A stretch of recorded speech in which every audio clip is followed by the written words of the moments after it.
Alors, bonjour et bienvenue dans ce nouvel épisode de podcast. Aujourd'hui, je suis très heureux d'accueillir Guillaume. Son parcours est intéressant parce qu'il ne suit pas une ligne droite. Guillaume a travaillé dans différentes entreprises japonaises et il a connu plusieurs réalités de l'intérieur, plusieurs cultures de travail, plusieurs façons de faire. Mais ce n'est pas tout. Il développe aujourd'hui une école, pas une école classique autour des langues et de la musique, mais déjà un nouveau format en préparation, de ce qu'on va discuter, et toujours dans cette nouvelle envie de transmettre, de créer, de construire quelque chose qui a du sens. Ce qui nous relie aussi, c'est notre point de départ. Mmh. On a fait les mêmes écoles de japonais, la ECC à Osaka, où on a passé par les mêmes épreuves. Et puis surtout, il y a une âme d'entrepreneur et cette envie de ne pas simplement s'adapter au système, mais de créer le sien. Et dans cet épisode, on va parler de travail au Japon, de création, d'éducation, d'entrepreneuriat, de parcours de vie.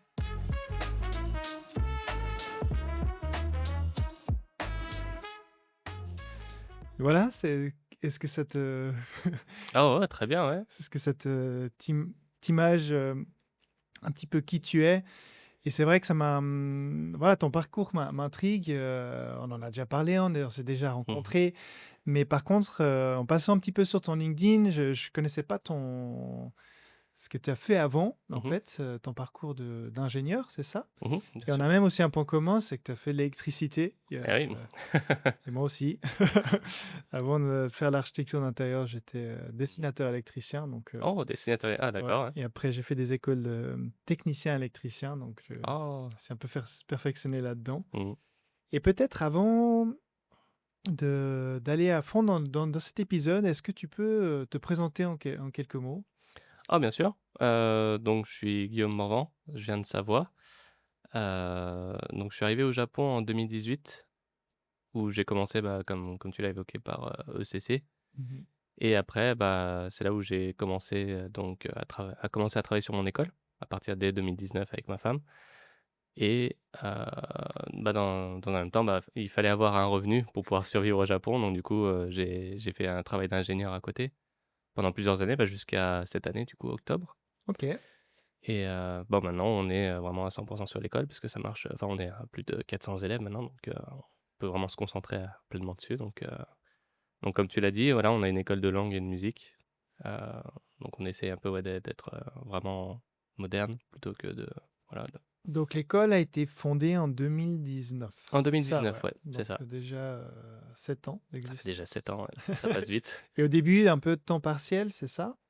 Ouais, c'est ça en fait au début, Pour pouvoir financer, pouvoir mmh, développer petit à petit l'école. c'est ça. En fait, au début, on a décidé que ma femme allait se mettre à 100 en fait dans le projet Mhm. et donc moi pour pouvoir la soutenir, bah, du coup, financièrement parlant, du coup, je travaillais à côté.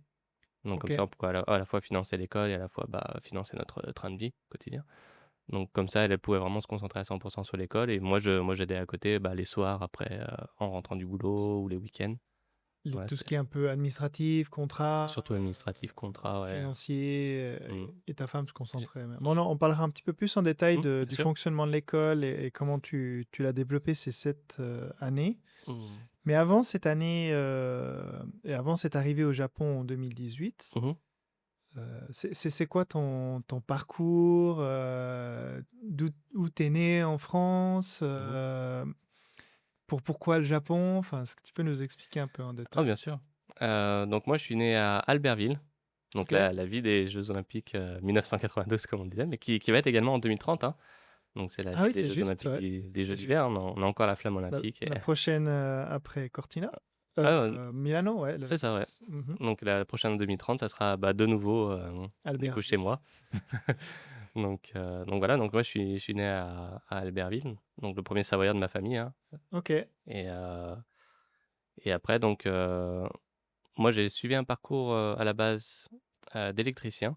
Mmh. Donc en fait, à la base, je suis passé en électronique pour, changer après en électricité et je travaillais plus de 5 ans dans le domaine, où j'ai princi Électricité c'est moi, par exemple, j'étais électricien, mais dans le bâtiment, hein, et puis dans la mmh, partie bureau, pas dans la partie mmh. chantier. Toi, c'était dans quel domaine? Moi, c'était les 2. En fait, OK. j'ai commencé par le bâtiment et après, en fait, j'ai fini dans des industries, bah, un peu comme Stobli, qui eux sont également à Osaka, donc où là, j'étais vraiment dans l'industriel et en fait, je faisais les 2. J'étais à la fois sur le terrain et à la fois je dessinais donc les schémas électriques des armoires et j'ai même fini même dans un centre de recherche, à Grenoble, pour, vraiment, créer, refaire, en gros des systèmes, qui étaient utilisés pour la recherche, OK, sur le papier d'ailleurs. OK.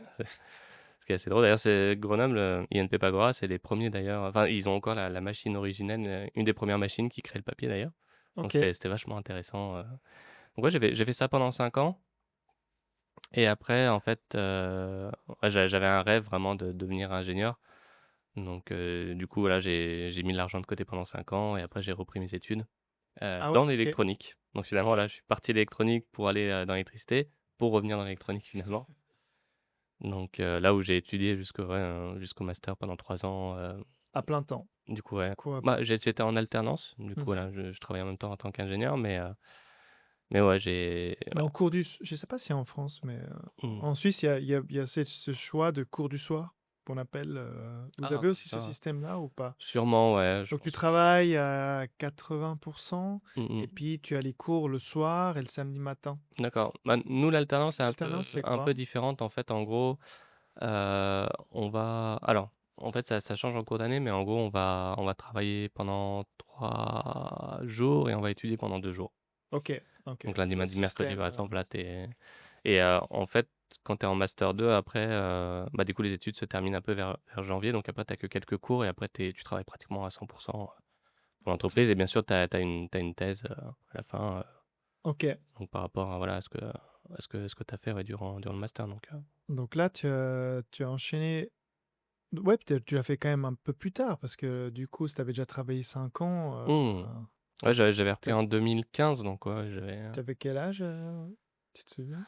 je devais avoir 20 ans et quelques à peu près, ouais, OK, ouais, dans ces eaux-là, ouais, dans les OK. 22 ans, je crois, un truc comme ça, Mmh il me semble. et donc là, tu fais tes études d'ingénieur, mais il y a aucun à ce moment-là, il y a aucun rapport avec le Japon? Tu Non, ou l'idée m'avait pas encore traversé l'esprit vraiment de partir au Japon. Enfin, j'avais toujours eu un peu cette envie de partir en vacances, OK, mais j'avais pas encore vraiment dans l'idée, enfin, du moins jusqu'au master 1, j'avais pas vraiment dans l'idée d'aller dans le Japon. C'était arrivé cette idée est vraiment arrivée, vers le milieu de mon master 2, mmh à peu près, où là, je me suis dit: «Bon, c'est vrai que je vais bientôt refinir mes études. Est-ce que je me vois vraiment continuer à travailler en France? Ou alors est-ce que ça serait pas le bon timing finalement de faire une nouvelle expérience?» De me dire: «Bon, voilà, j'ai refini mes études, vu que j'étais en alternance, du coup, j'ai pu faire, en même temps, bah, continuer à gagner de la monnaie» et de me dire: «Bah, tiens, est-ce que, finalement, j'utiliserais pas encore, cette monnaie que j'ai encore, de côté pour faire quelque chose, vraiment, de plus exceptionnel?» Donc et là, donc tu as décidé de faire un voyage genre année sabbatique ou mmh, c'était, donc en fait, ou travail? Tu avais décidé de venir travailler ou c'était juste vraiment voyage pur, en fait, à la base, je voulais faire 1 an d'études pour voir si je pouvais m'acclimater vraiment au Japon ou pas. OK. Donc c'était vraiment, je pense que c'était plus un challenge, un défi, je me voyais, j'ai même pas encore l'idée, ouais, à ce moment-là de travailler au Japon. J'avais vraiment l'idée de me dire, «Bon, est-ce que je me challengerais pas un peu?» Genre expérience, Voilà, ouais. mais qu'est-ce qui t'attirait dans le Japon? C'était l'image, la culture, le club Dorothée? Moi, je pense que ouais, Un peu tout? surtout ceux de ma génération, on a vraiment baigné dedans, depuis qu'on est petit, Mmh donc dans tout ce qui est manga et cetera. Mais c'est vrai qu'après moi, il y a vraiment aussi le côté culturel, vraiment le côté, ouais, ce côté culture du Japon qui m'attirait énormément OK. et que j'avais vraiment envie de découvrir. Et surtout qu'en plus les relations entre la France et le Japon sont vraiment très, très bonnes. On a vraiment un lien vraiment très fort entre les deux pays. Donc et puis ouais, le Japon, je me suis dit: «Ouais, tu vois, si tu vas en Angleterre ou dans un autre pays de l'Europe, c'est vrai que tu vois pas trop finalement la différence», enfin, il y a juste l'anglais, mais bon, l'anglais ça reste quand même assez proche du français.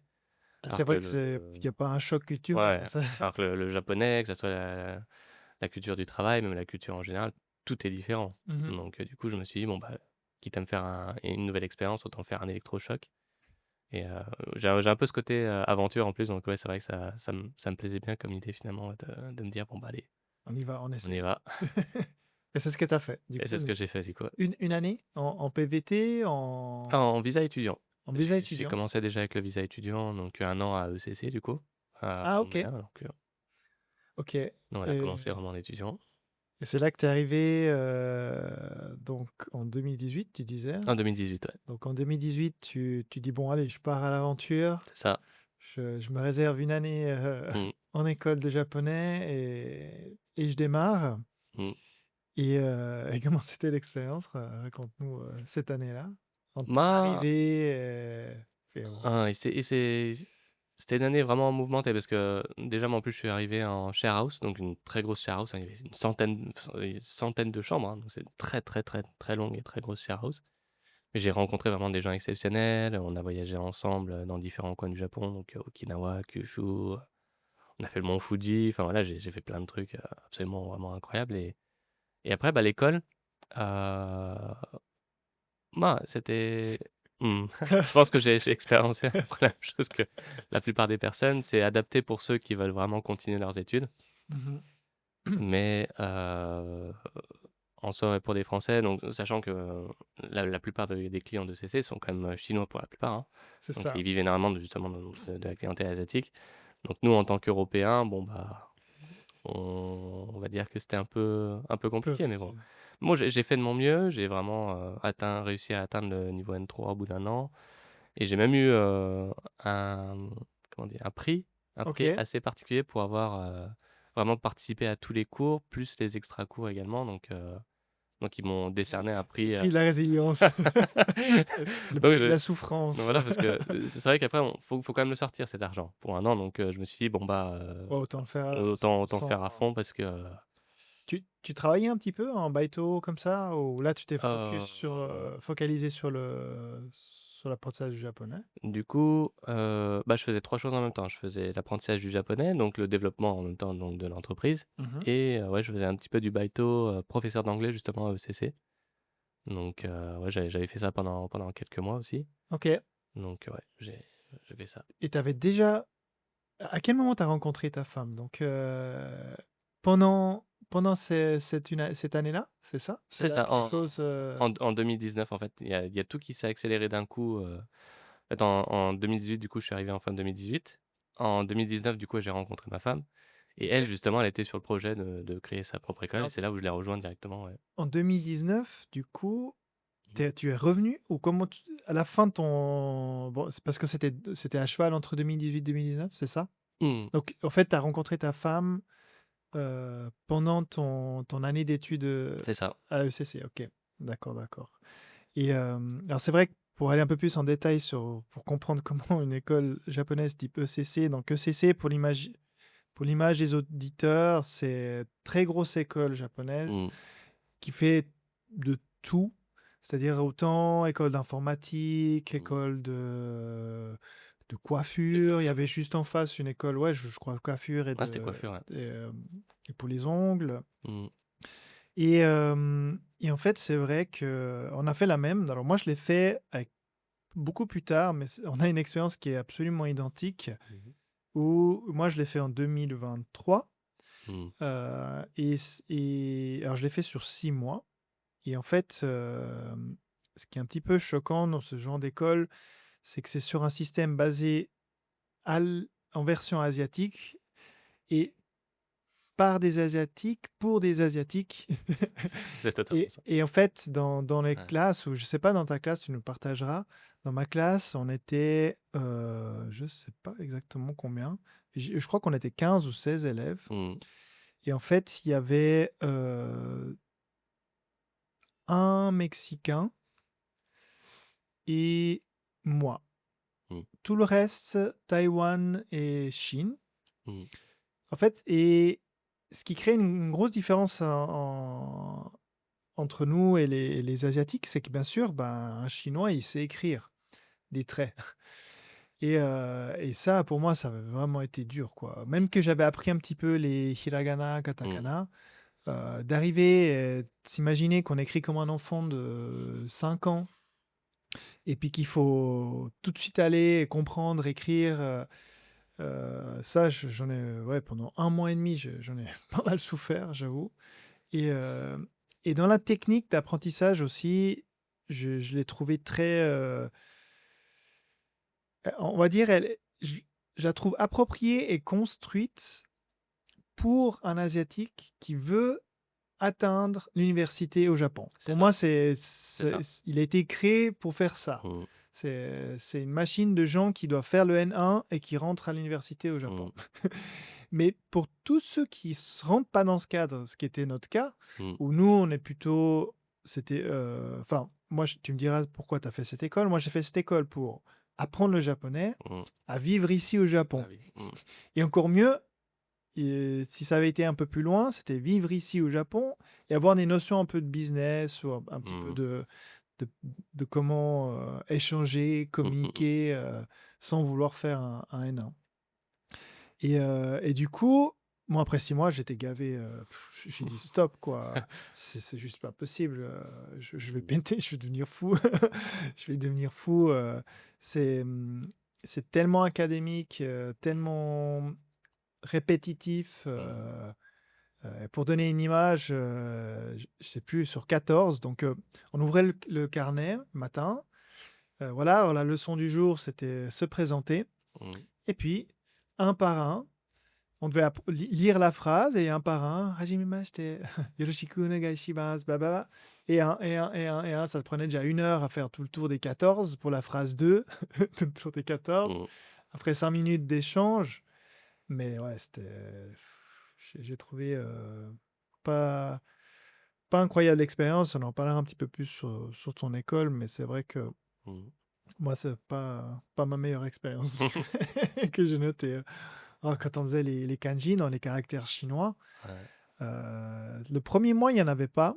À partir du deuxième mois, Mmh. il y en avait. Il y a une page, il y avait au moins 10 kanji par jour. Et le lendemain, test. Et puis, il te faisait pas apprendre un kanji, il te faisait apprendre tous les nuances du kanji. Ouais. Et donc, c'est-à-dire, dans un kanji, il peut être soit en nom propre pour un, Mmh. soit il peut être composé de plusieurs. Mais en fait, ce que je comprenais pas dans cette approche, c'est que un Chinois va comprendre son sens, Mmh. plus ou moins, mais il va devoir l'apprendre à le parler. Mais nous, on doit tout apprendre. C'est-à-dire, on doit apprendre son sens, la manière dont il est parlé, la manière dont il est écrit. Et en fait, le cerveau, il explose, quoi. Enfin, je veux dire, je savais même pas ce que voulait dire le mot. Déjà, le vocabulaire de base. Ouais. Comment veux-tu que je retienne en plus le kanji qui va avec? Ah non, pardon, les 3, 4 kanji qui veut dire. Ouais. Donc, ouais, tu décroches tout de suite, quoi. Je pense que j'étais capable d'en faire un sur 5 à Mmh. chaque fois.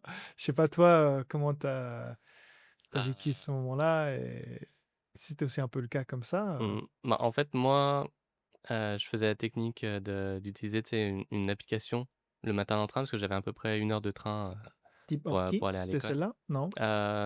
Non, c'était Quizlet OK.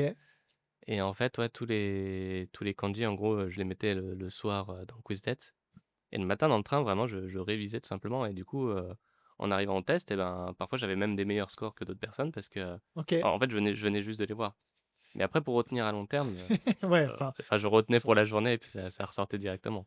mmh. Donc parce que justement, enfin, pour les Chinois, enfin, en fait, le côté kanji, c'est naturel pour eux. Enfin, eux, depuis qu'ils sont petits, je veux dire, ils surtout, les Taïwanais, eux, qui sont encore vraiment sur l'ancien chinois, pour eux, c'est vraiment, naturel ce genre de choses. Mais pour nous, s'il y a pas vraiment le côté imagé, du kanji, pour le retenir à long terme, c'est impossible. Ouais. Et moi, vu que j'avais pas le temps, enfin, on était déjà enfin, on avait plein de homework, enfin, on a plein de choses à faire donc enfin, j'avais pas le temps en plus d'essayer de mettre une image dessus et c'était, non, Et j'arrivais à m'en sortir comme ça, mais en soi, enfin, est-ce que j'apprenais vraiment? juste une petite pause dans cet épisode pour vous dire, si ce que vous entendez vous plaît, pensez à partager ce podcast autour de vous, à un ami, un collègue ou quelqu'un que ça pourrait inspirer. Et si vous laissez une évaluation ou un commentaire sur votre plateforme préférée, ça m'aide énormément à le faire connaître. Merci pour tout et on retourne à l'épisode. Ouais, tu finis quand même C'était, par apprendre, mais c'est ouais, ouais. pas, c'est un petit peu, ouais, décolorer la réalité, quoi. Mmh. Et du coup, donc là, tu as rencontré ta femme Mmh. et elle avait déjà l'idée de faire cette école ou pas Alors en encore? fait, elle est pianiste professionnelle, donc elle revenait tout juste de Chicago, où elle venait de finir son master degré vraiment dans tout ce qui est musique Ok. et elle voulait, bah, elle comme moi aussi faire une expérience en fait au Japon et C'est marrant. elle avait commencé du coup, elle à travailler à côté en tant que pianiste dans des écoles. Ça s'est très mal passé parce que déjà c'est un job au Japon qui est très mal payé, heu, puis les gens disaient: «Ah bah, attendez qu'on ait des étudiants» et en fait elle attendait, toujours rien et bon, elle a fait des entretiens d'embauche avec des gens, enfin c'est incroyable l'hypocrisie des gens et tout, enfin bon bref.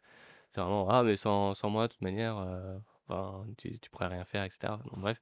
Elle s'est dit: «Bah, plutôt que d'attendre les autres personnes, ah bah, je vais faire moi-même». Parce que elle attendait en fait que d'autres personnes lui trouvent des étudiants.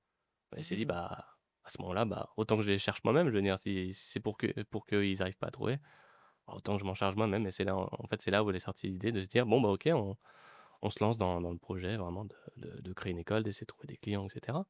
Donc on a donc c'est là où vraiment, bah, l'école a vraiment commencé en 2019, en avril. Du coup, Ouais, OK, vraiment on a commencé directement à page blanche, ouais, voilà, on a vraiment commencé, ouais, du coup, chez sa maman, au premier étage avec un piano, straight, où les on a commencé avec les amis d'abord et puis voilà, ouais, c'était vraiment le début. parce que alors, pour les auditeurs, ta femme est originaire, elle est origine chinoise, Donc mais elle est née au Japon? c'est ça, donc elle est née Ah au OK. Japon, mais elle a De 2 ou vécu 3e génération? Oh, ah, elle a quand même vécu un peu en Chine? en fait, ses parents étaient chinois, mais ils ont été naturalisés japonais. Ah OK, Donc du coup, voilà, elle après elle est née au Japon, donc OK. elle était japonaise, mais après elle a vécu, ouais, à peu près 20 ans en Chine. À peu près, donc Ah elle est quand même! partie du Japon à 3 ans. Elle est partie du coup en Chine, puis après, bah, à Chicago et OK, après elle est revenue, elle a décidé de revenir après ses études, au Japon. et ses parents vivent Ses parents vivent au au Japon? Japon. OK, Mmh. OK, sacré parcours international. Ouais. OK, et donc elle a décidé de lancer son école, Mmh. et toi tu t'es dit, bah, tu as fait, tout pour Mmh. l'aider à la C'est ça. développer. Donc on disait une école de piano parce que c'était, enfin C'est elle là-bas. elle Mmh. cherchait des étudiants Mmh. pour les former en Mmh. piano, et du coup, enfin comment toi tu l'aidais dans ses démarches, Bah, moi au tu début donc soutenais plus mmh. ou? Donc moi au début, je l'aidais principalement à organiser parce qu'au début on n'avait pas beaucoup de clients, hein. Donc on aidait principalement à organiser tout ce qui est salle et à commencer à faire de la publicité. Donc ça veut dire à commencer à créer des prospectus, à commencer à voir à droite à gauche. Donc à distribuer vraiment dans je me revois encore vraiment à distribuer dans les boîtes aux lettres, tu vois? Voilà, on a une école de piano et cetera. Donc créer la publicité sur les réseaux sociaux et cetera. Donc au début, ouais, c'était vraiment ça. Et donc, elle intervenait également sur ça et bien sûr, bah, commencer à enseigner, aux élèves. Donc on a vraiment voilà, c'est vraiment sur la manière sur laquelle je l'aidais au début, ouais. OK, donc un élève par élève, Mmh. pris, et surtout qu'au Japon, pour que les auditeurs comprennent bien, le piano, c'est quand même un peu plus qu'en Europe, je trouve. C'est quand même Mmh. un peu une base des instruments. Mmh. On va dire, c'est une base des cours que donnent facilement les Mmh. parents à leurs enfants. Mmh. Si j'ai bien compris ou bien analysé la chose, j'ai l'impression, ma nièce, elle en fait depuis toute petite, ils en Mmh. font à l'école. Ma fille adore aussi faire du piano, mais on voit que les parents poussent un petit peu, on va dire, il y a le piano, le baseball, le football et la piscine et la gym. C'est un peu les piliers des activités extrascolaires Mmh. japonaises depuis, je pense, pas mal de temps. Mmh. Ah, c'est vrai qu'en Asie, tout ce qui est piano, guitare, c'est vraiment, Guitare aussi? OK. au Japon, ouais, c'est vrai que la guitare aussi, ça marche vraiment pas mal. OK. Mais vraiment, ouais, comme tu dis, ce côté piano vraiment, pour l'entrée dans la musique est vraiment, en Asie en général, est vraiment important donc On fait partie, mmh. et en fait, et en plus de ça, au-delà d'être, enseignante, vraiment ta femme, elle accompagne, un haut niveau. Parce Mmh. que c'est vrai qu'après on pourrait être enseignant, on pourrait être pianiste ou Mmh. enseignant, pour les jeunes, Mmh. mais là c'est pas le cas. Elle a tout de suite visé quelque chose de plus, Ah, ouais, ouais, elle, en fait, Ils ont quel âge, ah, au début, vous avez commencé avec, voilà, les gens du quartier, ceux qui mmh, venaient, vous disiez oui, j'imagine, puis petit à petit, vous avez un petit peu changé le fusil d'épaule ou pas forcément? oh, pas spécialement finalement, OK, on a commencé vraiment avec des 5-6 ans. On a aujourd'hui OK, encore des élèves qu'on a depuis, vraiment le début de l'école. Donc ça fait, 7 ans maintenant qu'ils sont avec nous, donc ils ont vraiment grandi et il y en a maintenant qui vont, bah, à Tokyo Ongaku, vraiment à des écoles, assez conservatoire. conservatoires assez célèbres maintenant. Mmh. On est assez assez contents de ça, mais heu, nous, c'est vrai que dans l'idée, c'était pas vraiment pour s'amuser, quoi.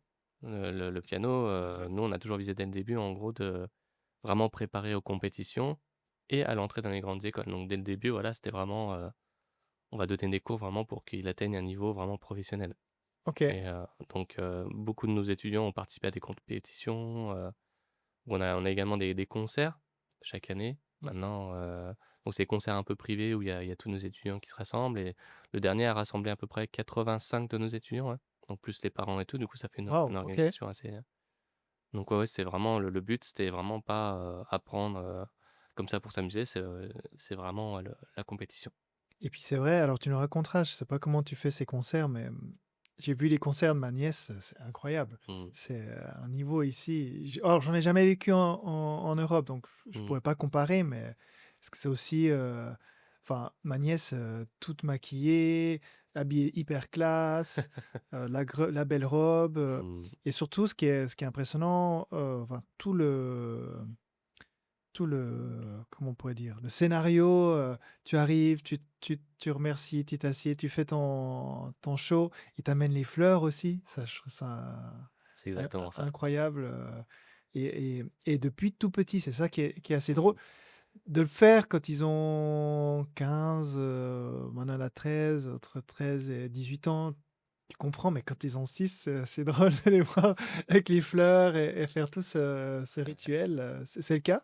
Ah, C'est aussi c'est fait que ça? exactement le cas. OK, C'est c'est vraiment, impressionnant. nous les premiers donc on appelle ça Rappyokai et Ouais. les premiers qu'on a fait, c'était vraiment très drôle parce que, ouais, les élèves avaient, 5, 6, 7 ans et donc ouais, tu vois vraiment ce petit bout de chou qui arrive, en costard ou bien dans une très, très belle robe et donc ouais, enfin, il y en a certains évidemment, ils étaient stressés parce que c'était leur première expérience, donc vraiment de saluer, s'asseoir au piano. Donc en Mmh. plus, tu sais, le piano, il y a vraiment la stature, il y a vraiment, toutes ces choses et après remercier, repartir et puis à la fin avec les bouquets de fleurs, enfin les fleurs et cetera donc Je c'est sais. c'est c'est exactement ça, ouais, c'est vrai, c'est des souvenirs exceptionnels, que ça soit pour les parents, mais également pour nous, enfin de les voir, de se dire: «Bah, ouais, à 5-6 ans, il est déjà capable vraiment de se concentrer, enfin de jouer Ouais, vraiment en face de personnes et tout». C'est vraiment, je suis épaté, ouais.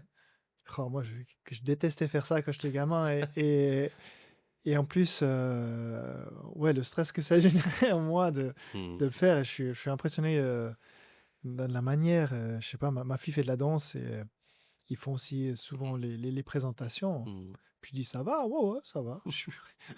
Mais devant une salle, à plus de 1000 personnes, et pas de problème. Mmh. Ouais, aucun stress, ouais, c'est Mais c'est bien, et moi je trouve ça cool, mmh. et d'arriver à habituer des enfants, s'ils arrivent à bien maîtriser ça Mmh. dès le jeune âge, Ah, c'est moi je trouve ça incroyable, enfin, mmh. comme expérience, et OK, donc là, tu m'expliquais, donc vous aviez construit cette école de musique, élève Mmh. par élève, Mmh. et comment à quel moment ça a basculé? À quel moment, ben, l'école a grandi et vous êtes passé, parce que je sais pas moi, et un enseignant, une pianiste comme ta femme, elle peut avoir combien d'élèves? Si on dit qu'il y a 8 heures dans une journée, Mmh. est-ce qu'elle en fait 8 par jour? Enfin, tu arrives à puis en plus, je suis pas sûr que tu arrives à remplir tout, parce qu'avec les écoles et tout ça, tu peux quoi, les cours, c'est l'extrascolaire, donc c'est à Mmh mh. partir de 14 heures, jusqu'à, je C'est sais pas, ça. 19 heures ou 20 heures, Mmh. et donc tu arrives vite à ta limite d'élèves, non? Mmh. Bah, en fait, vu que nous, c'est des cours de 30 minutes, Ah, donc un au peu début, ouais, plus. elle enchaînait vraiment, enfin, elle mettait pas de temps de pause, quoi. C'était vraiment, un enchaînement total d'élèves, donc Donc ouais, ça peut aller de 6 à 8 heures par jour, mais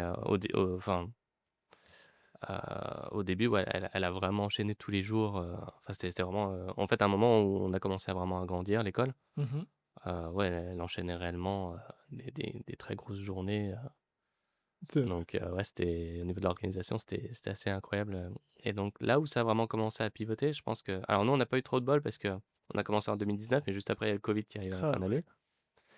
Donc du coup, ça a été beaucoup plus compliqué, mais on a quand même réussi à grossir pendant le covid, malgré nos attentes. OK. Donc avec les gestes barrières évidemment, enfin, tout était vraiment, contrôlé. Mais on a grossi vraiment petit à petit, et je pense que voilà, le point où ça a vraiment commencé, c'est l'après-covid, hein. À l'après-covid, on a d'un coup, on a complètement, Explosé, explosé, ouais. et donc elle se retrouvait avec beaucoup de demandes, Mmh. et plutôt des demandes du quartier ou plutôt des demandes d'école ou plutôt un peu de tout? Ça venait un peu de tout? En fait, vu qu'à la base, on avait commencé avec des amis, bah, ces amis, ils ont dit à d'autres amis: «Ah ouais, du coup, je prends des cours avec, ouais, avec Yuri, et cetera», et en fait, nous, ça a été plus, le bouche à oreille, Mmh. finalement, qui s'est fait.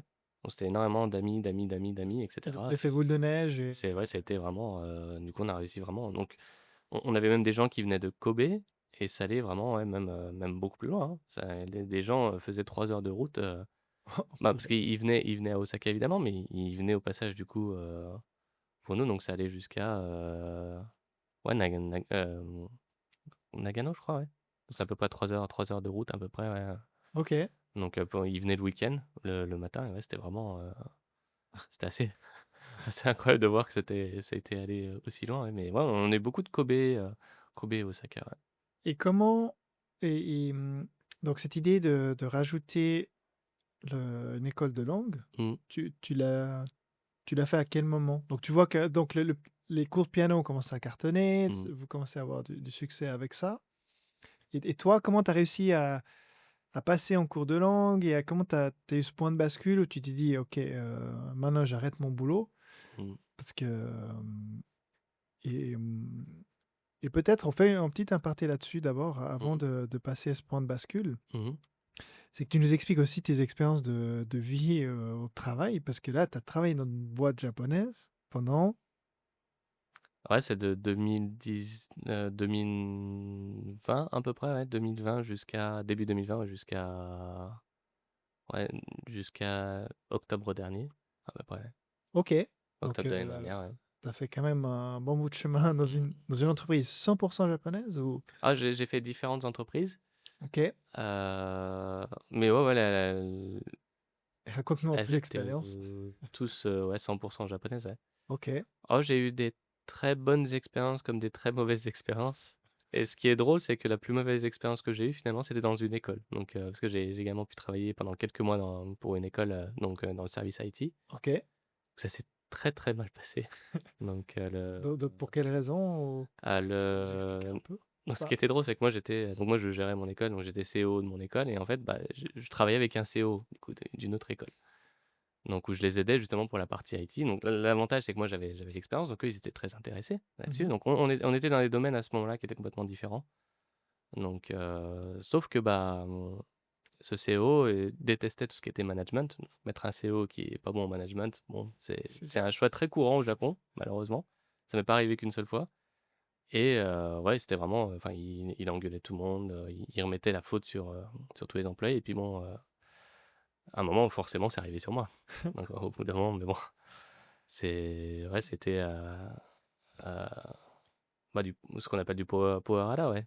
C'est malheureusement, bon, c'est pour ça qu'au bout de quelques mois, du coup, j'ai quitté. À la OK. base, j'étais venu pour les aider, et ouais, quand j'ai vu comment ça s'est passé, je fais: «Bon, bah, les C'est gars, bon, non, ça va pas être possible comme ça», je veux dire, moi ça passe pas. donc voilà, donc tu me traites comme un jeune. Enfin, je veux dire, j'avais déjà, je crois, 30 ans à peu près à cette époque-là, ouais, non, c'est pas, donc voilà, j'ai des mauvaises expériences comme des très, très bonnes expériences.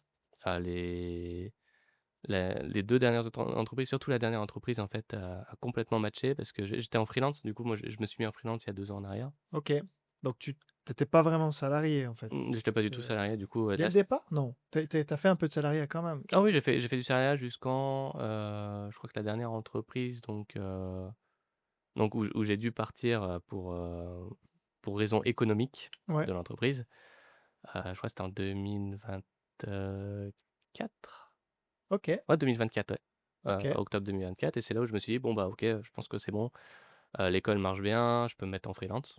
Donc c'est là où j'ai décidé de me mettre en freelance et j'ai travaillé donc avec, une entreprise qui s'appelle Gao Gao, qui est vraiment la dernière entreprise, où j'ai travaillé jusqu'à octobre dernier, où j'étais vraiment en freelance. Donc là, j'étais consultant. OK, J'étais vraiment plus du tout employé, j'étais consultant, je les aidais dans le management, je développais également j'aidais à développer des solutions également. Donc je travaillais pour un très grand groupe, donc sur des très gros projets, donc avec eux. OK. Et là, c'était vraiment en fait, c'est une communauté qui est devenue une entreprise. Et là, ça matchait complètement parce qu'en fait, on a tous les 2 exactement la même façon de penser. Mon entreprise Mmh. également est basée là-dessus et c'était incroyable. Donc pas une seule engueulade, tous les gens étaient extrêmement sympas, on avait vraiment la liberté sur les horaires. Tout le monde était très sérieux et c'était vraiment, c'était donc j'ai vraiment eu voilà la pire des expériences jusqu'à vraiment, bah, comme quoi il y a des entreprises japonaises également qui sont exceptionnelles. Mais est-ce que c'est pas le fait aussi d'être un peu freelance, qui aide ça aussi? Parce que j'ai remarqué Mmh. ici il y a ce rapport hiérarchique, Mmh. de force. C'est con à dire, mais en étant freelance, tu es CEO de toi-même et du coup, ça te met à un pied d'égalité du CIO Ouais. qui t'engage pour une prestation Mmh. et il y a pas ce rapport de force, du Mmh. coup ça comment dire? Ça non? Tu as Bah, pas senti un c'est peu vrai que, ça, ce côté-là aussi ou? hein, je enfin, ouais, tu sens qu'ils avaient vraiment besoin de moi, ouais. Enfin, tu sens Aussi? que, ouais, là, Mmh. tu es pas en tant que simple employé, tu es vraiment un consultant, tu les aides vraiment à manager leur équipe. Enfin, Mmh. tu aides vraiment, en plus à, ouais, apporter vraiment cet œil extérieur. Enfin, c'était donc c'est vrai que c'est une position qui est pas vraiment pareille que quand tu es salarié où, voilà, il te prend pour un job, précis, mais en général, c'est enfin OK des jobs d'ingénieur, mais là, ouais, on est c'est vrai qu'en tant que consultant, on est quand même un plus haut niveau, et donc tu passais vraiment voilà, d'aider, pour l'école, développement de l'école, plus, mmh. du conseil, ça te faisait quand même des sacrées journées ou? Ah là C'est jusqu'à bah, en fait là où j'ai vraiment décidé d'arrêter, c'est parce que ouais, j'avais des journées de 12 heures par jour tous les jours. mmh, Donc là, au bout d'un moment, enfin moi j'ai également un enfant, donc c'est vrai qu'au bout d'un moment, ouais, c'était c'était c'était trop, ingérable. quoi. En fait, j'avais vraiment, ouais, vraiment les 8 heures de consulting plus les 4 heures, après à l'école, donc le Mmh. soir, parce que nous en plus on commençait vraiment les cours à 16h30, donc moi j'arrivais vers 18h30, 19h, donc et après je gérais, ouais, jusqu'à la fin des cours et puis le week-end évidemment, nous on tourne à plein pot en week-end. Ouais, ça commençait à moralement parlant, à faire vraiment beaucoup. Heureusement que le la dernière entreprise était vraiment, compréhensive, vraiment géniale. Donc en fait, on a commencé vraiment à cut de moitié du coup les horaires. On passait Mmh. de 8 heures à 4 heures et même avec ça, finalement, je me rendais compte que C'était pas possible. j'avais exactement les mêmes journées. Donc évidemment, ouais, j'ai dû Enfin, c'est un pot qui se vidait ouais, pour l'autre pour l'autre qui s'augmentait, quoi, donc donc ouais, c'était vraiment, et puis en plus, on se rendait compte que plus je mettais finalement de mon temps dans l'entreprise, plus notre entreprise grossissait vite. Donc finalement, bon, c'était bien pour eux, mais un peu moins bien pour toi, quoi. ouais, OK et c'était vraiment ouais. hem et comment tu arrives à vous avez réussi à gérer, bah, justement, un enfant qui est du coup en bas âge? Et ils ont que tu as Il a 3 ans maintenant, ouais. 3 ans, Mmh. une fille, garçon? Un garçon. Un garçon et waouh, dans une entreprise, enfin, qui est en pleine croissance, toi qui as 2 boulots et un garçon en bas âge, là, Ah c'était tu fait, un s bon score en termes de challenge. ouais, l'année dernière, Tu aimes bien c'était l'aventure, là, ah ouais? là, tu mis la barre haute. Ouais. Ah bah là, ouais, surtout l'année dernière, c'était très challenge parce qu'en gros, je terminais mon premier travail, j'allais chercher mon enfant à l'école et je le ramenais à notre école du coup, donc il était avec moi, du coup dans la salle et heureusement les clients étaient vraiment géniaux, donc ils s'amusaient vraiment tous avec lui, OK, donc on arrivait vraiment à gérer un peu, puis plus la famille à côté, donc voilà, on avait un peu de l'aide aussi extérieure. Ouais, sport c'était très sportif, ouais. et mais bon, vous avez réussi Mmh. à tenir le cap et du coup, ben, donc tu disais que tu as pu stopper un petit peu tout ça et te Mmh. consacrer, à 100 Mmh. à l'école et on parlait avant donc du point de bascule, Mmh. parce que ce qui est intéressant, c'est que tu m'avais dit en off, bah, voilà, qu'au début, vous étiez consacré à la musique, Mmh. puis il y a eu cette idée de dire: «Bah, pourquoi est-ce qu'on ne se diversifierait pas Mmh. en faisant des cours de langue?» ce qui s'est avéré une bonne idée et tu nous Mmh. expliqueras pourquoi. Donc, c'était quand ce moment? Qui a eu l'idée ou comment? Mmh, donc le point de bascule, ouais, ça a été pareil l'après Covid. Là, on a soudainement, eu beaucoup d'élèves, qui sont arrivés et en fait, nos anciens élèves plus, des nouveaux élèves, en fait, se disaient, «Ah, c'est vrai que j'aimerais bien aussi avoir, finalement des cours de langue». Donc en fait, ça a été vraiment parce que nous, on est restés proches de nos clients et c'est vrai qu'on ils nous disaient: «Ouais, c'est vrai que, bah, il y a des écoles japonaises, mais j'aimerais bien avoir quelque chose qui soit un peu plus adapté, pour mon enfant et cetera». OK. Donc on a eu cette première idée, en fait, de se dire: «Bah, écoute, on va essayer de mélanger la musique et les langues». Donc essayer de faire des cours de musique, par exemple, en anglais et cetera. Mmh. Ce qui a pas du tout marché. Donc OK. c'était pas du tout une bonne idée, mais bon, je veux dire, faut tester. Il faut voir, donc on a essayé, on a eu un peu à droite à gauche, mais bon, ça a pas du tout, marché, donc on a arrêté et puis c'est vrai que les clients continuent de me dire: «Ouais, c'est vrai, j'aimerais bien quand même avoir, des cours de langue et cetera». Et du coup, l'année d'après, on s'est dit: «Bah, allez, on retente, mais cette fois, vraiment, on va complètement séparer les langues et l'anglais». Et donc on a commencé par l'anglais, hein, donc et te dire: «Voilà, on va retenter l'aventure». Et là, d'un coup, ça a complètement explosé. Dès le Mmh. début, on s'est retrouvés vraiment à ouvrir une première classe complète. Bon, bah, on ouvre une deuxième classe complète, troisième classe, bon, bah, complète. On a demandé au professeur: «Est-ce que vous avez un autre jour?» Oh, Et là, on a commencé à ouvrir des nouveaux jours et ouais, ça s'arrêtait plus, en fait. Et c'est là qu'on s'est dit: «Bon, bah, OK, voilà, en fait, la formule, c'était vraiment, finalement, il fallait séparer, vraiment faire de l'anglais pour l'anglais et de la musique pour la musique». séparé, mais est-ce que tu as tout de suite mis en avant cette idée de package? Donc, l'idée, que tu t'es dit: «Ah, bah, de toute façon, ceux qui prennent un cours de piano, il y a de fortes chances qu'ils prennent un cours d'anglais». Donc, tu as tout de suite mis ça un peu comme un ou même pas? Vous En avez fait en fait, c'était vraiment, au c'est début, répondu à une demande? c'était nos clients, en fait, qui demandaient. Donc au début, on s'est retrouvés vraiment qu'avec nos clients de piano. On faisait même pas la publicité de l'anglais, à la base. OK. Donc là, on a vraiment eu que nos clients de piano, en fait, qui sont allés avec l'anglais. Donc c'est là où on a pu organiser, du coup, vraiment les jours auxquels on pouvait mettre et cetera. Donc on a vraiment commencé comme ça et après on s'est dit: «Ah bah ouais, tiens, on dirait qu'il y a une demande». Et c'est là où on a commencé vraiment à faire,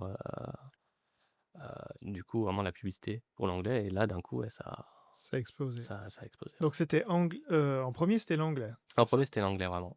Et après, tu as commencé à diversifier dans les langues, Mmh. c'est ça? Après on a commencé à diversifier vraiment, bah, vers le chinois, Mmh. donc pour les enfants en bas âge Donc et le bah, chinois pour les japonais. le chinois pour des clientèles chinoises. On avait également de la clientèle chinoise, donc du Ah oui, coup, qui habitent qui avait ici, puis qui Osaka. voulaient, Mmh, enfin, des cours supplémentaires de chinois. c'est ça OK, et après, bah, des cours de japonais, du coup. c'est marrant, OK. Mmh. De français, tu m'avais dit aussi français ou même On un tout également, petit on a peu? on a également fait du français, donc on continue OK, également à faire des français parce que, il y a également une demande croissante ces derniers temps, vraiment bah, pour les cours de français, donc du coup, bah, on a également développé cet aspect-là en même temps.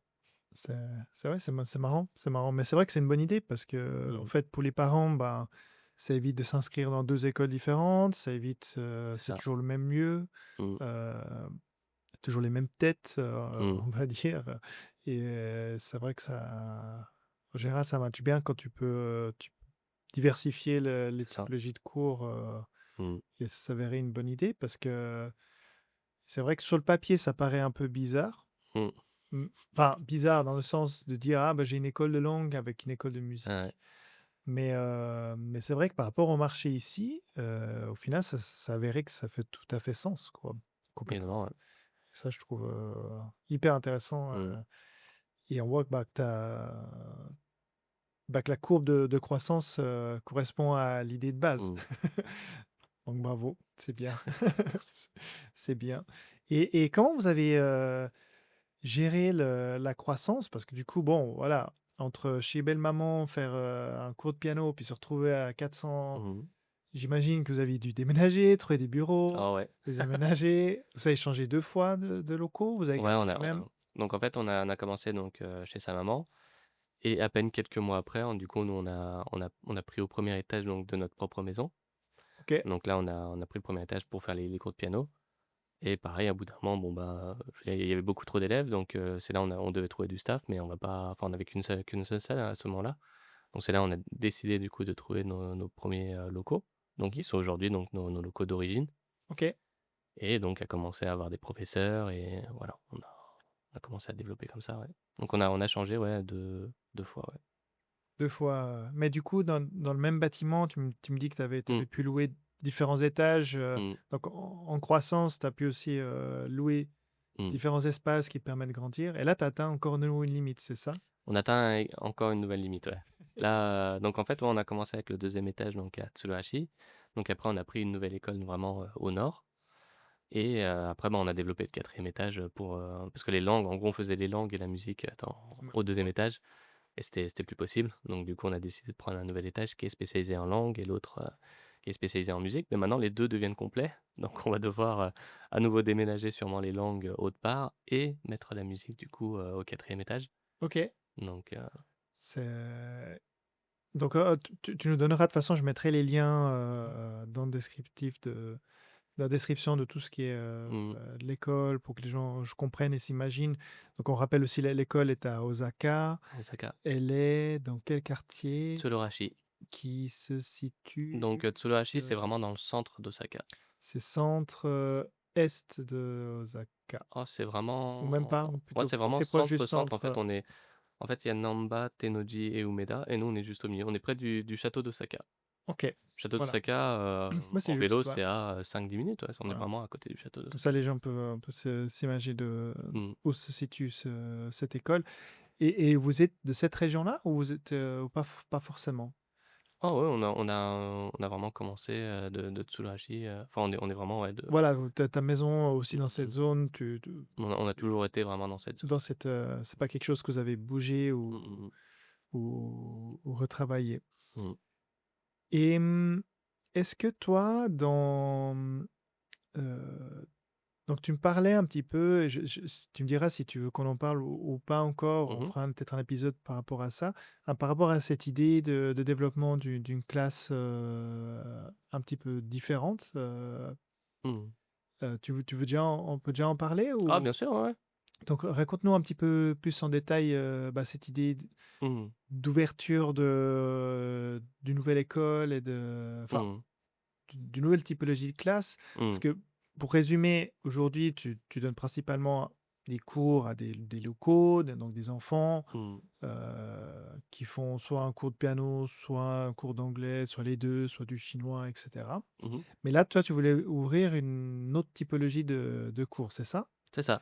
Alors, en fait, donc vu qu'on a la même expérience, tu vois, par rapport à ECC, donc cette expérience vraiment d'aller, enfin d'aller dans une école qui est faite par des asiatiques pour des asiatiques. Nous, on s'est dit, bah, qu'on allait vraiment répondre au cœur du problème, de se dire, bah, nous évidemment on a des cours pour des asiatiques, Mhm. mais on va faire des cours maintenant spécialement pour les Français. Donc, heu, ça va être vraiment l'idée de se dire, bah, nous on va vraiment complètement s'adapter aux Français et donc au rythme évidemment, bah, comme tu disais, bah, au niveau des kanji et cetera. Mhm. Là où avec les asiatiques, on va pas spécialement s'y attarder, et ben, on va beaucoup plus s'y attarder et beaucoup plus imager finalement ce que les asiatiques pourraient trouver peut-être, ennuyeux, mais ce que nous en tant que Français, on va vraiment, vraiment adorer. Et donc cette nouvelle classe en fait, elle va être un peu spéciale parce que on va utiliser ce qu'on appelle le CPF. Donc, OK. le CPF, actuellement en France, tout le monde cotise. Pour ça, quand on travaille, Ah oui, vous avez un actuellement, système, donc on a un système en fait où chaque année, bah, on a sur notre compte CPF en fait de l'argent qui arrive dessus. Et donc on a eu, beaucoup de négociations avec le gouvernement français pour qu'on puisse mettre en place, donc un tout nouveau, donc c'est pas nouveau, hein, c'est un système qui existe déjà à Tokyo, qui existe pas spécialement à Osaka, mais qui est hors de prix. C'est mmh. absolument hors de prix à Tokyo actuellement. Ils proftent énormément de ce système et donc nous, on veut rendre ça les choses beaucoup plus abordables, en fait, aux personnes. Pour, juste, comprendre aussi, Mmh. aux francophones et pas uniquement français, donc, Mmh. tu payes une cotisation sur ce en fait, l'État, toi, tu payes une cotisation, c'est ça? Ou c'est sur le salaire des gens? Ouais, enfin, c'est Sur inclus, en fait, l'impôt ou comment dire? C'est un avantage des Français, en gros, c'est et inclus, et en fait, tu peux utiliser cet avantage si tu réponds à certains critères mmh. pour une une partie ou la totalité de la formation? Une partie, c'est ça On plutôt? essaie de faire en sorte que la totalité de la formation, donc c'est des formations de 3 mois, Mmh. OK. donc en tant que touriste, hein, donc pas besoin de visa ou quoi que ce soit. Mmh. Donc en fait, c'est cette formation de 3 mois, on essaye actuellement pour que ça soit remboursé à 100. Donc on est encore en cours de négociation. OK. Donc là, le mois de janvier va être très décisif pour nous justement au niveau de ces négociations, mais Voilà, on va faire en sorte, en gros, que les Français puissent arriver et donc ils payent évidemment leur billet d'avion, leur logement, mais d'avoir des cours gratuits, en Mmh. gros, qui sont payés, par l'État français. OK. Voilà, c'est donc ça tout ça, c'est des négociations vraiment pour lesquelles on se bat, à 100 là-dessus et voilà, on veut faire en sorte d'ouvrir donc les premières classes dès cette année. Mmh. Donc voilà, on fait notre maximum, voilà, pour pousser le gouvernement français à ouvrir là-dessus donc voilà, on veut faire en sorte vraiment de du coup, bah, de se dire: «Bah, non seulement vous pouvez venir au Japon, mais en plus apprendre le japonais, enfin, de façon gratuite et en plus adapté à 100 pour vous». Voilà, c'est vraiment vraiment, c'est tout Gagnant-gagnant, nouveau quoi. et Mmh. ça actuellement personne ne le fait. Ça, c'est C'est vraiment, intéressant, c'est ouais. un tout nouveau programme et voilà, pourquoi? Parce que en fait, moi, ce que j'essaie de créer, donc c'est pas par des asiatiques pour des asiatiques, c'est par quelqu'un qui a galéré comme tout le Mmh. monde, donc qui est arrivé tout seul au Japon, donc il s'est retrouvé face à l'administration japonaise, tous les papiers à remplir, Mmh des trucs mh, comme mmh. ça et de me dire: «Bah, non, moi, j'ai envie, en fait, que les personnes qui vont venir pendant ces 3 mois, en gros, puissent vraiment profiter du Japon à 100 sans les mauvais côtés». Mmh. Donc c'est vraiment notre but, c'est vraiment d'accompagner, de créer une nouvelle classe, mais également d'accompagner. Vraiment et mmh, Est-ce que dans un objectif, dans un deuxième temps, c'est d'étendre, parce que c'est vrai qu'en 3 mois avec une langue aussi complexe, mmh, moi après 3 mois, franchement, j'ai pas capté grand-chose. J'ai essayé de capter quelque chose, mais j'avoue, j'ai pas capté grand-chose. mmh, Est-ce qu'il y a une idée dans un deuxième temps d'étendre ça à 6 mois, une année, un peu des expériences, telles qu'on a mmh, vécues? Alors ça sera peut-être pas payé mmh, mmh mh. par ce système, que tu expliquais tout à l'heure, mais par contre, ou quelqu'un qui veut vraiment, enfin, comme toi et moi, faire l'effort de faire cet apprentissage, sur du long terme sans devoir passer par, d'autres types d'écoles? C'est quelque chose que tu vises, à moyen, long terme ou pas forcément, tu penses rester sur ce Mmh. créneau Alors, spécifique, en fait, nous, c'est pour ça qu'on est également en train de créer des partenaires d'écoles, Mmh. donc avec qui on connaît leur programme, avec qui on a confiance. Hem, comment dire? Parce qu'à l'après, tu vois? Si Mmh mh mh. quelqu'un fait 3 mois, il dit: «Ah cool, bon, le système, j'ai pas eu besoin de payer ma formation, Mmh, j'ai fait mes 3 mois», mais en 3 mois, c'est un claquement de doigts, c'est ça. tu es arrivé au bout de tes 3 mois, Mmh, et tu as encore une vallée devant toi mmh, si tu veux aller plus loin. Et comment tu as réussi, enfin, comment tu vois un petit peu mmh. l'accompagnement à la suite? Alors en fait, faut savoir que ces derniers temps, c'est en train de changer un peu au niveau des écoles de japonais. Faut savoir que pour devenir une vraie école de japonais, donc une école qui peut donner des visas, bah, c'est devenu encore plus dur maintenant. OK. Donc actuellement, il y a plus que 30 écoles dans le Japon qui sont officiellement des écoles de japonais maintenant. Donc sur toutes les écoles qui existent Waouh, actuellement, OK. c'est un peu comme le visa business manager avec les derniers changements en fait qu'il y a eu. Bah, les écoles de japonais également pour devenir une vraie école de japonais, bah, au niveau du programme, au niveau de la monnaie qu'ils doivent avoir enfin dans la banque et cetera, c'est devenu encore beaucoup, beaucoup plus dur. Donc il y a beaucoup Mmh. d'écoles, la plupart des écoles maintenant ont jusqu'à 2028 à peu près comme le business manager pour, heu, atteindre ces critères. Sinon, bah, ils pourront plus donner de visa. Mmh. OK. Donc c'est devenu encore plus dur. Donc en fait en fait, surtout, il faut savoir que si on veut pouvoir donner des visas étudiants, en fait, on n'a pas cette liberté de pouvoir créer, un curriculum, en fait, fait maison. Donc qui Mmh. est vraiment adapté aux personnes. Ça veut dire qu'il faut surtout maintenant, il faut vraiment respecter donc des points très stricts, en fait, au niveau du curriculum et tu as que ce curriculum. Tu as pas le choix, tu peux rien faire d'autre. Donc en fait, si nous, on voulait vraiment devenir, une vraie école de japonais, on perdrait finalement cette liberté. Et Mmh. finalement, ce qui est le plus dur dans l'école de japonais, ce qu'on s'est rendu compte, c'est le début. C'est les premiers mois, en fait, en Ah ouais. général, c'est le plus dur parce que la compréhension d'hiragana, katakana, la compréhension de comment les kanji, en fait, se passent, la compréhension finalement de ces premières grammaires qui sont vraiment utiles, en fait, c'est toujours plus dur. Donc en Bah, fait comme dans toutes les langues, puis comme dans tous les sports, comme mmh, dans tout, ces 3 à 6 premiers mois sont c'est ça. les plus durs. Après, Mmh, ça finit par se débloquer, quoi. mmh. Et c'est pour ça que nous, on va vraiment, en fait, accompagner dès le début. Donc en fait, on va être une porte d'entrée vers l'Asie. Mmh. Donc en fait, on va leur donner, en fait, au début, vraiment cet apprentissage et vraiment cet accompagnement sur vraiment les débuts de la langue, sur comment marchent les kanji, sur les hiragana, katakana. Pas que ça. Nous, en fait, on va également, sur les business manners, donc en fait, on va vraiment apporter énormément de choses que les écoles n'ont pas la liberté actuellement d'enseigner. Mmh. Donc vraiment des choses, en fait, qui pourront être vraiment utiles si tu veux travailler après ici au Japon, que les écoles en fait, les écoles au Japon n'ont pas le droit d'aider les personnes à trouver un travail.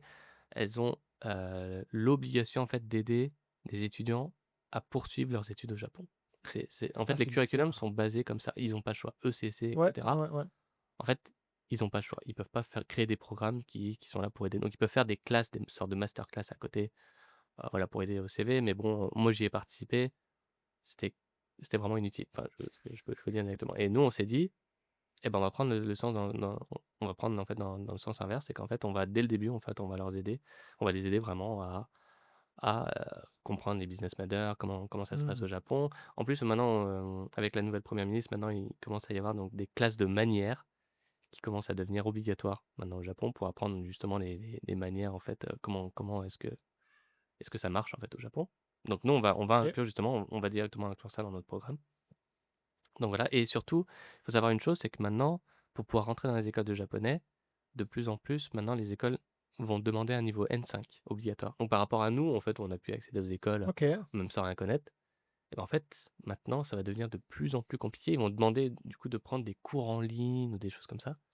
Pour Donc avant, atteindre un pour niveau, pouvoir atteindre un niveau minimal pour pouvoir entrer. mmh. Donc ça vient également, en fait, où nous, en 3 mois, bah, vu qu'on sera plus adapté, on va pouvoir même faire avancer les gens à un niveau encore plus élevé que le niveau N5 Mmh. en juste 3 mois. En fait, on se rend compte que si on adapte bien le programme, finalement le N5, N4, ça peut être fait très, très, très rapidement. Et en fait, nous, c'est notre but, c'est vraiment, en fait, de faire en sorte, en fait, que les gens atteignent un niveau même supérieur pour pouvoir, bah, quand ils vont prendre après des vraies études, bah, de Mmh. pouvoir aller encore plus vite et surtout de comprendre, les choses plus facilement parce que finalement, ils auront fait le plus dur dès le début.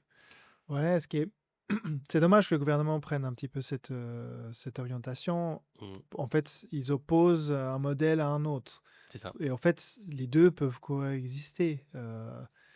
Il y a je comprends le modèle académique, pas de problème. Moi, je suis pas du tout de ce modèle-là, Mmh, mais il y a un modèle annexe, qui existe, heu et qui pour moi est un petit peu plus cohérent dans le sens que c'est vrai que dans l'apprentissage d'une langue, un truc j'ai appris 3 langues, mmh, l'anglais, l'italien et le japonais mmh mh. et à chaque fois, l'anglais c'était un petit peu mieux, faut dire quand même.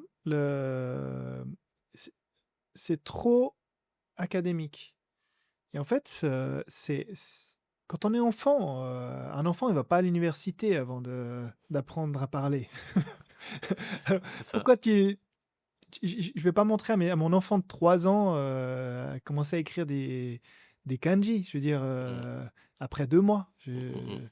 Et l'enfant quand il est confronté à un kanji, ou ma fille qui a déjà 6 ans, elle a déjà une base vocabulaire qui est déjà énorme.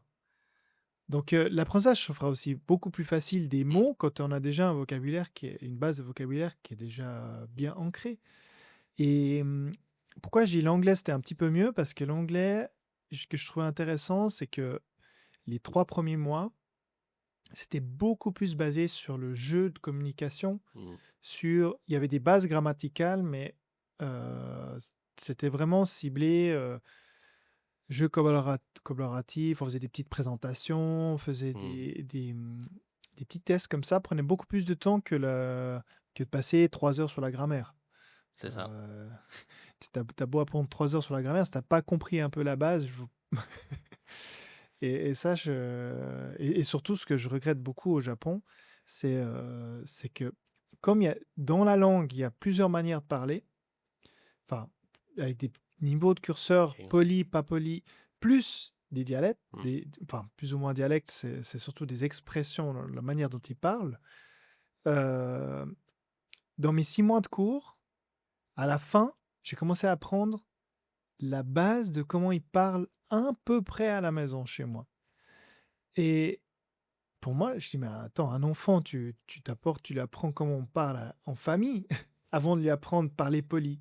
Non, eux, ils commencent, l'effet inverse. On t'apprend à parler poli, puis tu te rends compte qu'en fait, personne parle comme ça. Ah ouais, ah ouais.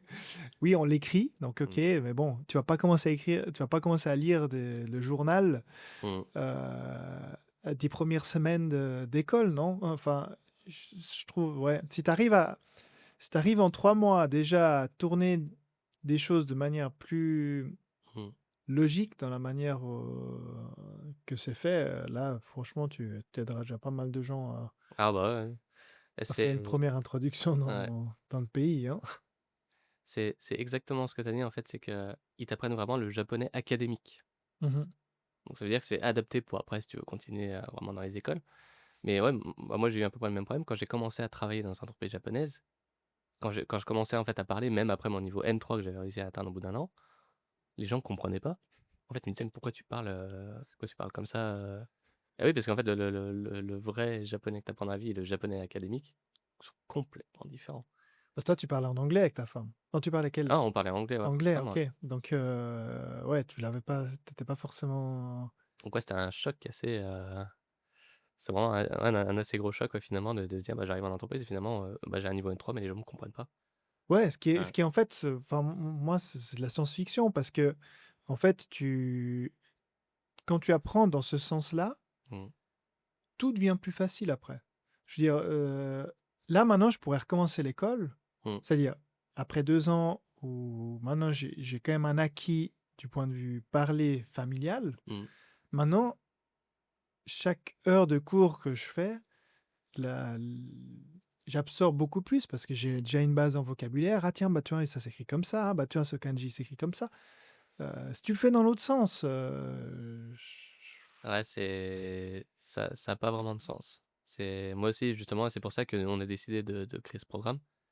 C'est pour remettre un peu justement enfin, vraiment en fait, vraiment aider les personnes mmh. à avoir cet acquis dès le début et après une fois qu'ils arrivent à l'école, bah, tout devient beaucoup plus simple en fait. Bah, ce qui serait intéressant, ce serait de voir si bon, après là, ça limite beaucoup, ça devient vraiment niche dans la niche, mais ce serait de voir si tu arrives à faire une classe de gens qui, en fait, sont dans les mêmes cas que nous. Mmh. C'est-à-dire, des personnes qui ont soit, arrivé avec un boulot à mi-temps, soit un VIE, soit, tu vois, des gens que tu puisses accompagner, Mmh.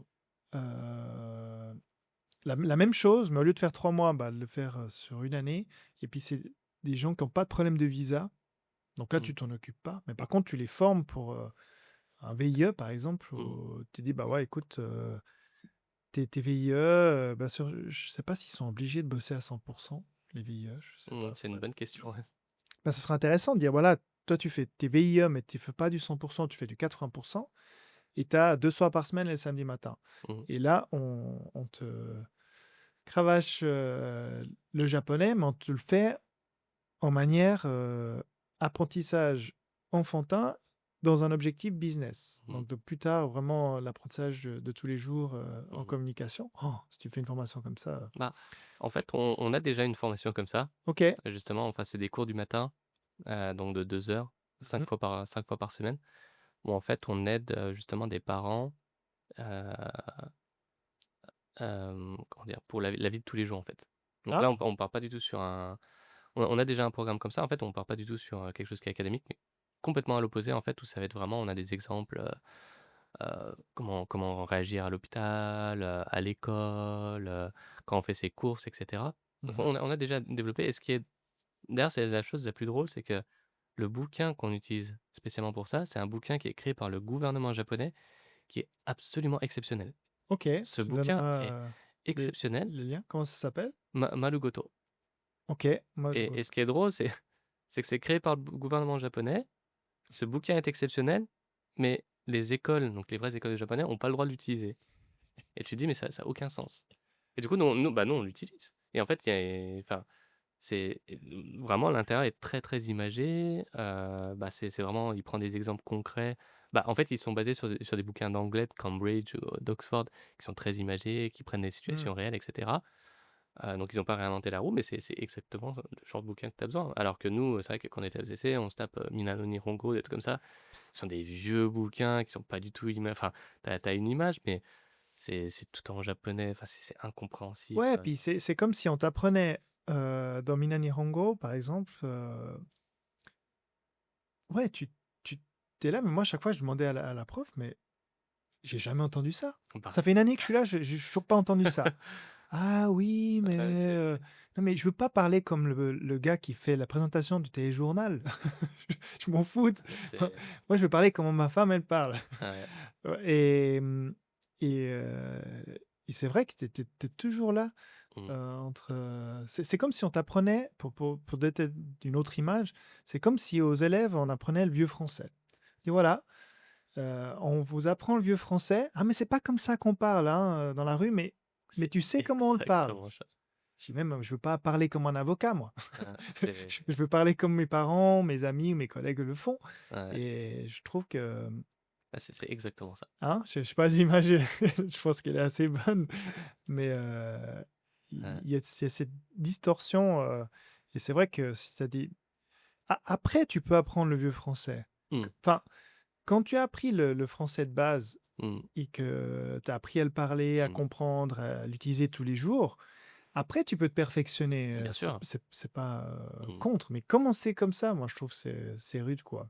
Mmh. Je trouve que c'est rude et je trouve dommage. En tout cas, ouais, bravo si tu arrives, si tu à faire ça, franchement, Hein. tu aideras Alors, beaucoup de monde, en je fait, c'est vrai pense. que, bah, nous, ces classes, par contre, sont assez nouvelles, donc c'est depuis octobre dernier seulement qu'on a commencé. Mais pareil, on s'est retrouvé avec un succès assez, enfin, les classes se sont très, très vite remplies et c'est là qu'on s'est rendu compte, en fait, oui, les gens ont vraiment besoin, en fait, de ce côté, bah, de daily life. Donc Mmh. même comme toi et moi, c'est vrai que, bah, enfin, pour ceux, en tout cas, qui ont pas vraiment encore des grosses bases de japonais, bah, d'apprendre plutôt un daily life que, bah, plutôt que de l'académie comme on fait pour suivre le JLPT. En fait, on s'est vite rendu compte, en fait, que les gens étaient très contents de ça et parce que là, on est vraiment dans des situations réelles. Ouais, c'est vraiment, bah, tu peux l'utiliser tous les jours et les gens parlent réellement comme ça. Ouais, Donc c'est ça. Kumas et cetera. Enfin, c'est vraiment des trucs que tu utilises dans le quotidien et pas en école et eux, enfin, nos clients qui prennent actuellement ces cours ont dans les 40, 50 ans. Ils ont des écrans, eux, justement, ils veulent pouvoir discuter, en fait, avec, les professeurs. C'est des gens qui c'est quelle typologie de personnes, qui prennent ces cours? Tu C'est disais c'est c'est des papas et des mamans de famille, ouais. mais des familles qui ont immigré ici, Des familles qui ont immigré ici, donc qui vivent qui actuellement. vivent et qui travaillent ici, mais qui, n'ont pas forcément Mmh. sont pas à 100% enfin, Mmh. ils ont pas forcément tout le temps parce qu'ils parlent leur langue à la C'est ça, maison et puis qu'ils ont pas forcément de connexion avec le japonais c'est ça. En fait, ouais, que ça soit à leur maison, même à leur travail, ils utilisent pas du tout le japonais. mmh. Donc du coup, mais le problème, c'est qu'ils ont des enfants et ces enfants, bah, avant, ils étaient dans leur pays d'origine, donc ils pouvaient parler avec les professeurs sans problème. Sauf qu'ils arrivent au Japon et là, ils se retrouvent, bah, non, du coup, à mettre, les enfants dans les écoles de japonais, mais ils peuvent pas communiquer avec le professeur et ça, c'est la plus grosse chose, en fait, qui est vraiment revenue. C'est des parents d'enfants, en fait, qui se disent: «Bah, ouais, mais moi, si j'emmène mon enfant à l'hôpital, comment est-ce que j'explique, bah, il a mal à la gorge? Je peux pas». Donc Ouais. j'utilise des traducteurs constamment, mais c'est Ah c'est bah, à un moment c'est donné, c'est ennuyant. Donc ouais, là, je pense que mmh, en faisant ça, tu as un vrai impact, mmh, clairement et comme tu dis, ces parents d'élèves, enfin, ces parents, ils ils ont pas forcément ni l'énergie, ni le temps mmh, de rapprendre le japonais, comme tu as dit, c'est ça. de manière, très factuelle, très Mmh, technique, alors que vous les aidez un petit peu à les accompagner, mmh, Bah, tu me donneras le nom de cette méthode, ça m'intéresse mmh.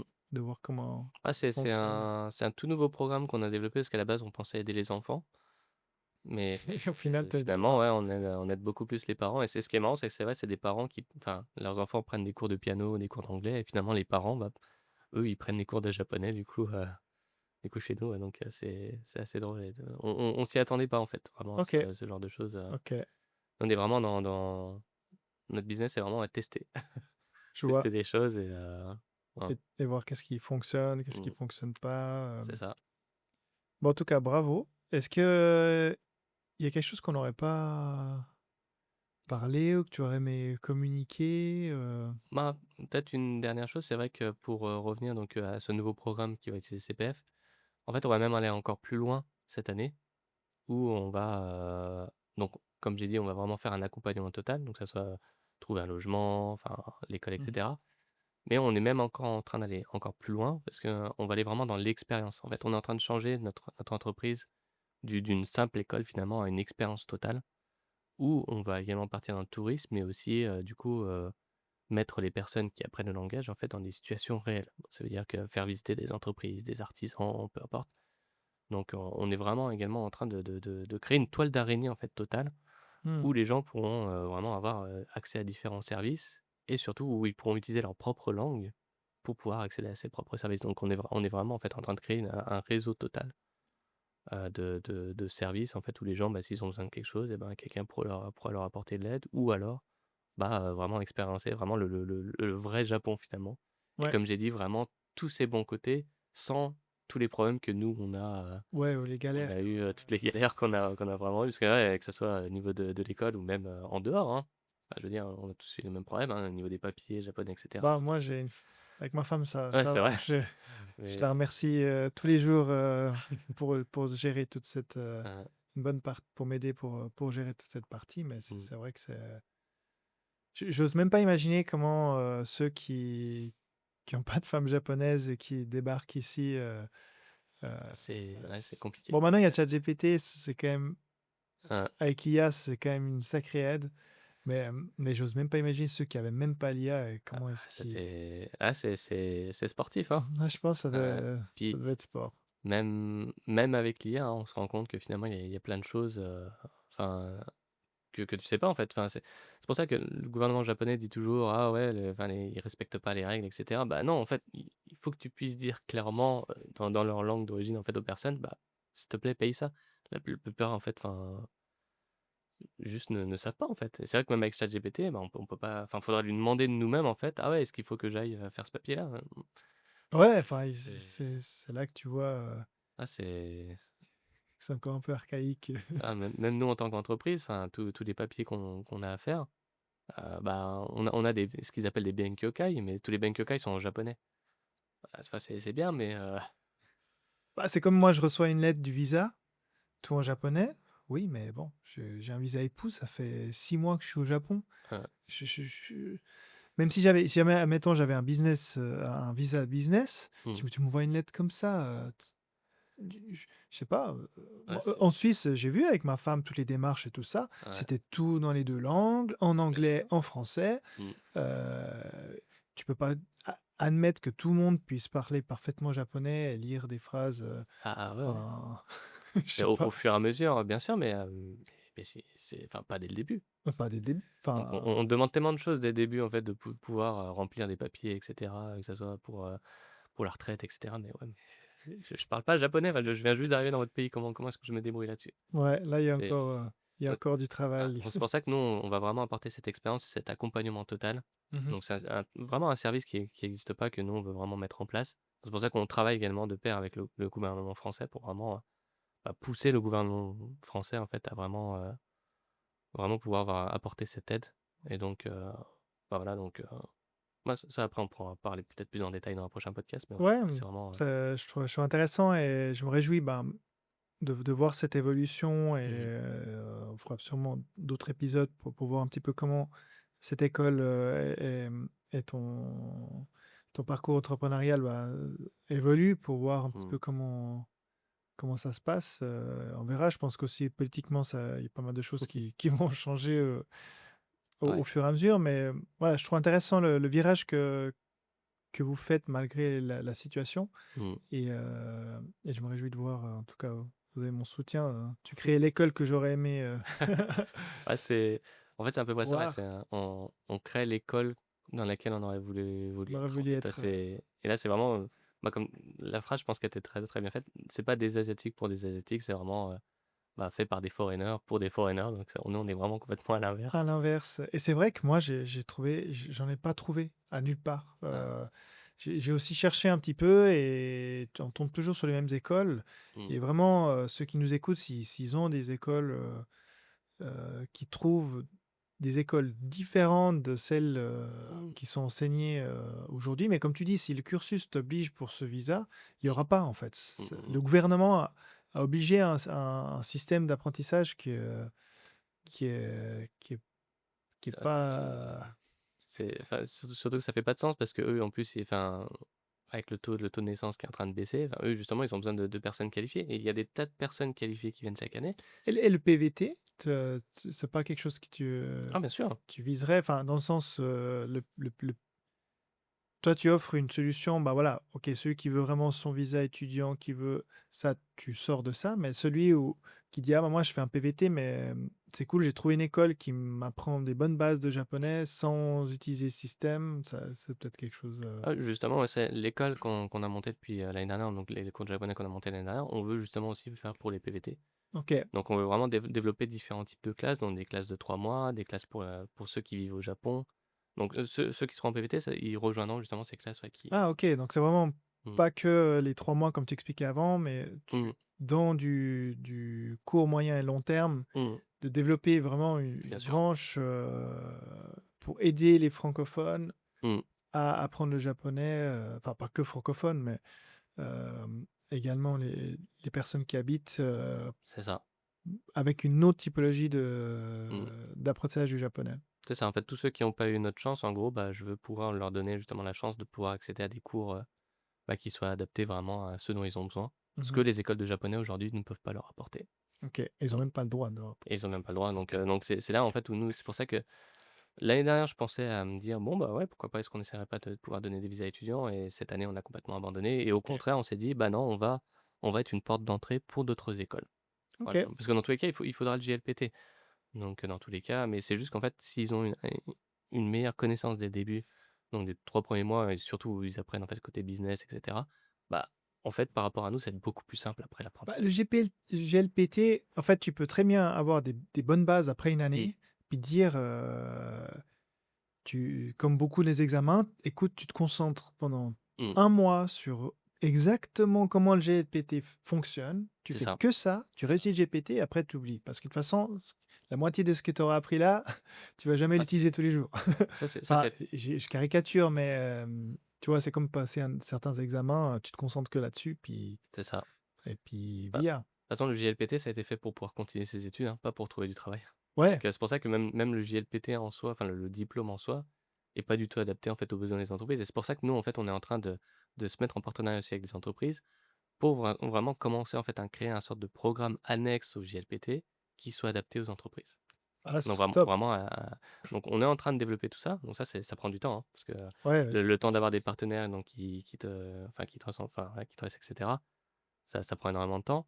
Mais on commence déjà à avoir des partenaires à droite à gauche qui commencent vraiment à avoir confiance en nous et on veut à l'avenir pouvoir développer ça, parce qu'on veut vraiment, accompagner jusqu'à, vraiment trouver un travail à l'avenir mais tout ça c'est voilà, ça se fait pas du jour au lendemain. C'est hmm. vraiment, c'est beaucoup de recherche de partenariats et cetera je suis en train de développer tout ça en parallèle. C'est pour ça que j'ai arrêté en octobre, dernier parce que ça commençait à faire beaucoup trop de boulot avec, toute la recherche à côté, J'imagine. de l'expansion, enfin vraiment de la création d'expériences, de la création des nouvelles classes et cetera. Donc là, ça C'est devenait, la folie. impossible mais moi, j'ai envie de dire ça c'est bien pour moi, ouais, parce que là, je peux vraiment me concentrer à faire à 100 ce que j'ai toujours voulu faire, vraiment, accompagner, T'as trouvé une nouvelle mission, on va mmh, dire ça comme c'est ça. exactement ça. Ok, bah écoute, on va conclure comme ça. Merci Mmh. pour ton temps.